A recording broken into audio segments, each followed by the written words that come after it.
World of Warfare presents The WASPs of World War II.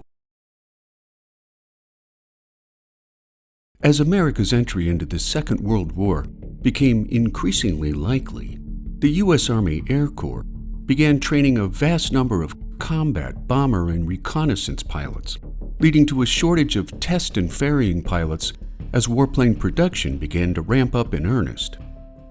Confident that women aviators could fill the void, pilot Jacqueline Cochran sent a letter to First Lady Eleanor Roosevelt in 1939 detailing the idea of using female pilots in non-combat aviation roles.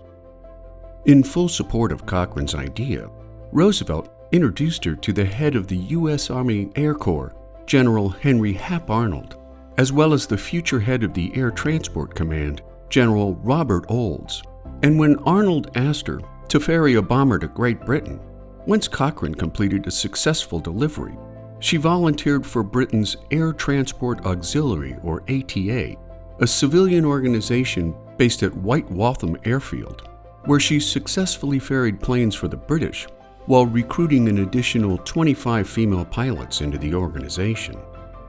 Following their success in Europe, in the summer of 1941, Cochran and test pilot Nancy Harkness Love submitted independent proposals to the U.S. Army Air Corps to allow female pilots to fly non-combat missions with the objective of flying warplanes from American factories to military bases throughout the United States, with the secondary role of pulling drone aircraft targets for anti-aircraft training for gun batteries on the ground. In a fortuitous display of serendipity, Nancy Love's husband Robert worked for Army Air Corps Colonel William H. Tunner, and when Robert mentioned that his wife was a pilot, Tunner and Nancy Love met to discuss the role of women pilots in the war effort. As a result, on June 18th of 1942, General Harold L. George sent a proposal to Hap Arnold, just as Eleanor Roosevelt's My Day newspaper column supported the idea of employing female pilots to ferry planes, leading Arnold to issue a directive on September 5th to begin the immediate recruitment of female pilots into the Women's Auxiliary Ferrying Squadron, or RAFS.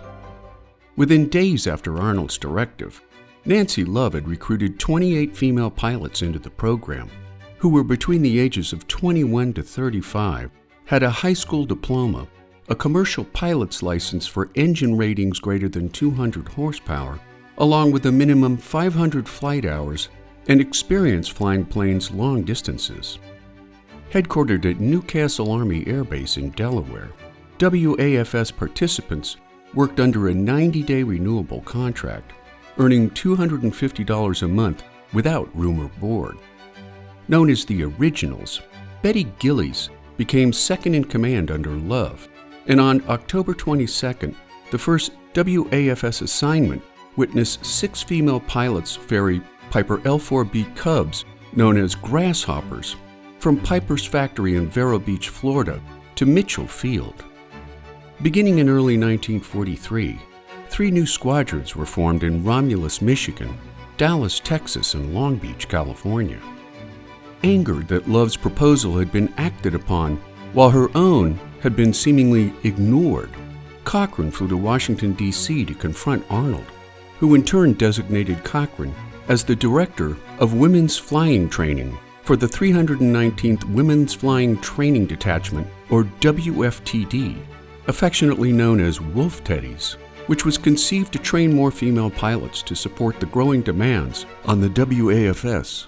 with the goal of training 500 female pilots in what Arnold called a maximum effort to train women pilots. Based at Howard R. Hughes Field, now known as Houston Hobby Airport, the first trainees recruited for WFTD was Class 43-1, known affectionately as the Guinea Pigs, who trained on old and antiquated planes ripe with, as one pilot assessed, visible and invisible scars.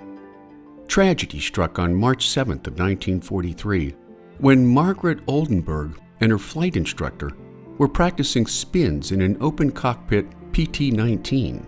where they slipped into an unrecoverable flat spin and perished in the subsequent crash. Because of their status as civilians, No funeral expenses were paid for by the Army Air Corps, obliging Cochran to cover their funeral costs out of her own pocket. A second tragedy occurred on March 21st of that same year, when Cornelia Fort, a former flight instructor who had been the first aviator to encounter Japanese fighter planes attacking Pearl Harbor, ferried a Vultee BT-13 in formation with several other aircraft flown by male pilots. Deciding to showcase his flying skill for the other pilots, one pilot flew too close to Fort's plane when a sudden downdraft forced his landing gear down on Fort's wing. As part of her wing broke off and fell away, her plane went into a fatal nosedive that took the life of the storied aviator. Pushing tirelessly for the WAFS and the WFTD to combine into a single entity, Cochran's persistence paid off in July of 1943, when Arnold overruled Tunner's objections by merging both programs into the newly formed Women Air Force Service Pilots, or WASP, which was formally announced and enacted on August 20th of that same year. Love was made the director of ferrying operations, while together the two leading aviators decided on a patch that featured the female gremlin Fifinella, since pilots often attributed mechanical problems to mischievous and quite unseen gremlins. Conceived by artist Roald Dahl and drawn by Walt Disney himself, Fifinella became the WASP's official mascot and identifying symbol. Over the course of WASP's existence, more than 25,000 women applied for entry, and of the 1,830 women that were accepted, only 1,074 passed WASP's rigorous training program. Although the majority of WASP pilots were white, women of other ethnicities found their way into the program, including two Chinese Americans, Maggie G. and Hazel Ying Lee, as well as two women of Hispanic descent, Frances Diaz and Vernetta Rodriguez. Ola Milford Rexroth, a member of the Oglala Sioux from the Pine Ridge Indian Reservation in South Dakota, also earned her wings at WASP, while all African American applicants, in keeping with the racist sentiments of the time, were all summarily rejected. One black applicant, Janet Hammond Bragg, was told by Cochran during her interview that it was difficult enough fighting prejudice aimed at females without additionally battling race discrimination. After the originals and the guinea pigs were trained in Houston, WASP training moved to Avenger Field in Sweetwater, Texas, making Avenger Field the first female-only military flight school in the world. Sleeping 6 to a room, with bathrooms consisting of 2 sinks, 2 toilets, and 2 showers, WASP training was no different than the rigorous training regimen that male trainees at the Army Air Corps went through, including 12-hour days consisting of 5 hours on the flight line, 5 hours in the classroom, an hour of marching, and an hour of exercise. Washout rates remained high over the course of the program's existence, including 552 women released for insufficient flight proficiency, 27 medical discharges, 14 disciplinary discharges, and 152 unspecified resignations. Just like male combat pilots, WASP trained in the North American T-6 Texan, known as the Pilot Maker, although by the end of their training, WASP had trained to fly all manner of aircraft, including Stearman biplanes, the B-25 Mitchell, the B-24 Liberator, the B-17 Flying Fortress, the B-29 Super Fortress, and their universal favorite, the P-51 Mustang. They also ferried hundreds of P-39 fighters to the West Coast, where they were subsequently brought to Russia for use by the Soviet Air Force.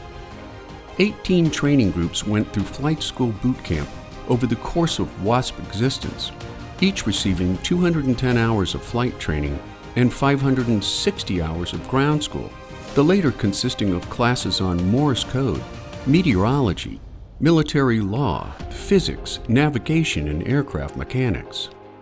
After graduation, WASP were stationed at 122 air bases across the United States, where they freed up some 900 male pilots for combat duty.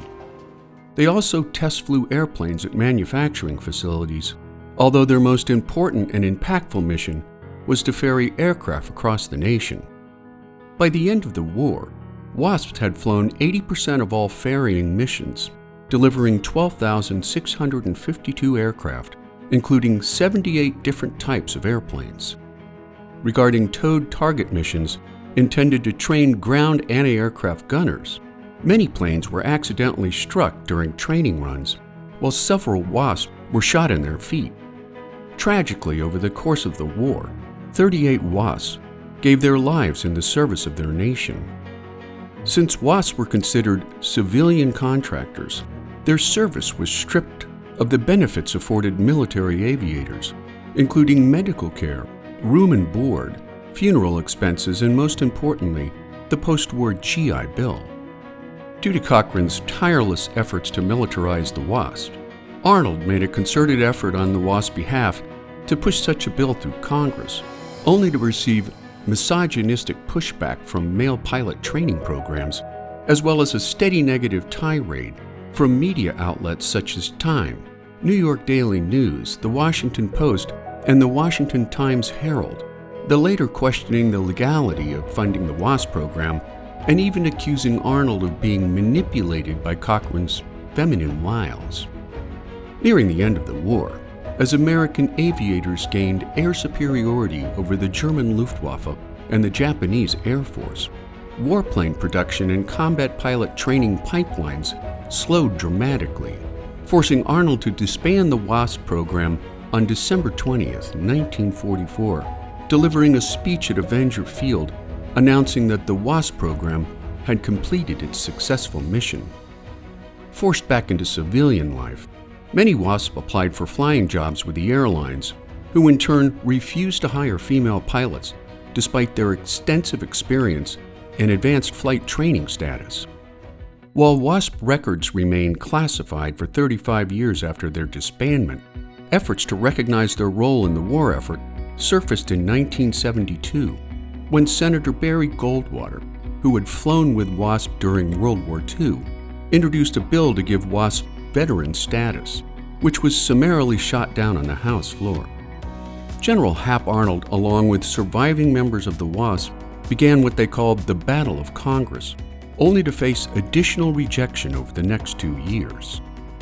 Finally, in 1977, President Jimmy Carter signed the GI Bill Improvement Act, which at last gave WASP active duty status, while in 1984, each WASP was awarded the World War II Victory Medal, followed by the American Campaign Medal for those who would serve more than a year. In 2002, WASP member Deanie Bishop Parrish, along with her daughter, began planning for a museum dedicated to telling the story of the WASP at Hangar 1 at Avenger Field, leading to the grand opening of the National WASP World War II Museum on March 28 of 2005, the 62nd anniversary of the first WASP graduating class. In 2009, the WASP were inducted into the International Air and Space Hall of Fame at the San Diego Air and Space Museum, while on July the 1st of that same year, President Barack Obama and the United States Congress awarded WASP or their surviving children the Congressional Gold Medal. In the words of the late General Hap Arnold, we could not have won the war without them.